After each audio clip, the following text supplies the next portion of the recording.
Pukul 8 waktu Indonesia Barat pendengar di program Palembang Menyapa edisi hari ini Jumat 5 Desember 2025.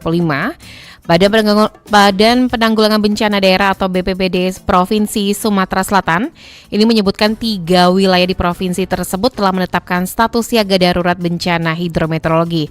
Kepala BPBD Sumsel M. Iqbal Ali Syabana ini mengatakan bahwa ketiga wilayah tersebut yakni Kabupaten Ogan Komering Ulu atau Oku, Kota Pagar Alam, dan Kota Prabu Muli. Di Palembang Menyapa pagi ini pendengar, kita akan mengangkat mengenai Sumatera Selatan waspada, 3 daerah tetapkan status siaga hadapi puncak musim hujan. Dan sudah terhubung melalui via Zoom untuk pagi hari ini bersama Korbit Data dan Informasi Stasiun Klimatologi Sumatera Selatan, ada Pak Nandang Pangarwibowo. Assalamualaikum warahmatullahi wabarakatuh, Pak Nandang. Waalaikumsalam warahmatullahi wabarakatuh. Selamat pagi Mbak Dela. Selamat pagi RRI, Pak pemirsa Nandang. semua. Sehat kabarnya Pak Nandang pagi hari Selamat ini? pagi. Baik, alhamdulillah sehat. Alhamdulillah sehat ya Pak Terima ya. kasih, alhamdulillah sehat. Baik, kita sambil menanti juga terhubung bersama pemerhati lingkungan Sumatera Selatan, ada Bapak Hendy Ugihan. Kami informasikan juga kepada pendengar bahwa siaran ini dapat Anda dengarkan melalui YouTube channel kami dan saksikan langsung juga di YouTube channel kami di Pro 1 RRI Palembang. Melalui aplikasi kami RRI Digital, bisa Anda unduh di Play Store atau juga di App Store. Terus juga Anda bisa mendengarkan kami melalui rri.co.id. Dan jangan lupa untuk bergabung bersama kami di line telepon di 0711369977 atau juga melalui line WhatsApp di 0821792790.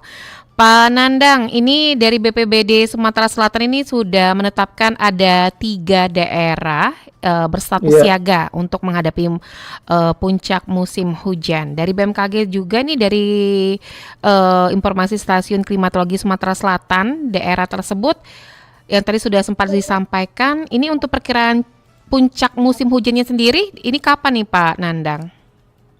Ya, untuk puncak musim hujan hampir rata-rata di wilayah Sumatera Selatan itu terjadi mulai dari bulan November kemarin ya. Dan puncaknya biasanya terjadi di Desember. Jadi ada sebagian wilayah yang puncak tertinggi di bulan Desember ini kami sudah mewarning, termasuk daerah-daerah tadi yang disebutkan. Dan pada bulan Desember ini memang Sumatera Selatan bagian tengah hingga ke selatan dan barat itu mengalami puncak musim dan curah hujan tinggi pada bulan Desember kali ini. Demikian. Mungkin antisipasi yang bisa masyarakat setempat ya Pak ya, seperti Kabupaten Ogan Komering Ulu, Kota Pagar Alam, dan Kota Prabu Muli, untuk mitigasi atau antisipasi yang bisa dilakukan apa nih Pak Nandang? Ya, untuk antisipasi dan mitigasi yang perlu dilakukan ya masyarakat ya dan pemerintah daerah serta swasta dan semuanya saling bahu-membahu ya, bahu-membahu untuk menjaga lingkungannya dan selalu waspada terhadap potensi curah hujan tinggi yang terjadi di daerah masing-masing, terutama daerah-daerah yang bertopografi lereng bertebing yang rentan dengan labilitas kondisi tanahnya. Jadi mudah bila sudah tergerus atau tersiram air yang cukup banyak, itu membuat keadaan labilitas tanah itu menjadi terganggu dan mudah terjadi yang tidak kita inginkan seperti banjir longsor demikian. Apakah dari BMKG juga sudah melihat ini untuk 3 kabupaten tersebut yang sudah ditetapkan status siaga atau juga waspada, sudah ada titik misalnya seperti Oku, banjir ataupun longsor di Pagar Alam Pak Nandang? Iya, untuk spesifiknya kembali silakan ditanyakan ya terkait kebencanaan oleh teman-teman BPBD.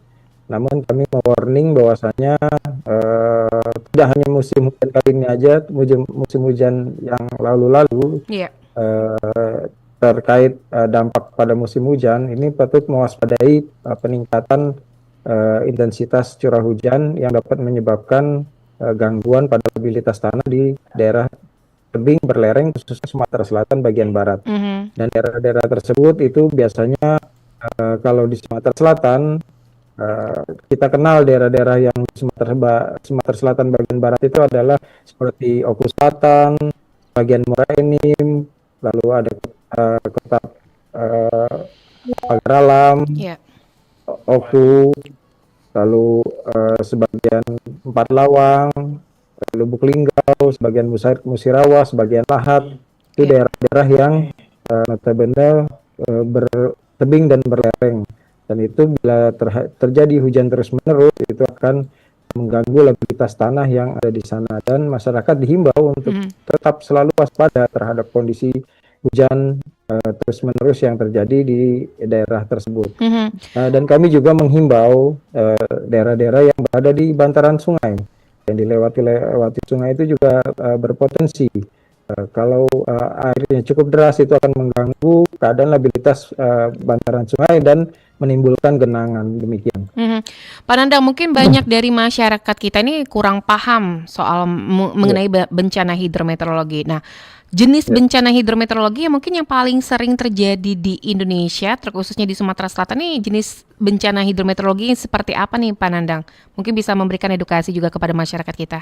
Ya, jadi jenis bencana hidrometeorologi berkaitan dengan kelebihan air. Jadi kalau kelebihan air, hujan cukup deras, intensitas cukup tinggi, dan durasinya cukup lama, ini dapat menyebabkan banyak gangguan pada daratan. Seperti contohnya, jadi gangguan-gangguan yang menyebabkan gangguan tersebut, dampaknya bisa terjadi banjir, bisa terjadi tanah longsor, lalu juga menimbulkan genangan, dan biasanya disertai angin kencang dan petir. Itulah gangguan-gangguan bencana hidrometeorologis yang terjadi pada wilayah-wilayah yang ada di Indonesia. Dan akibat kekurangan hidrometeorologis juga itu bisa menyebabkan bencana kalau di musim kemarau, yaitu bencana kebakaran hutan dan lahan dan kekeringan. Itulah yang disebabkan oleh gangguan bencana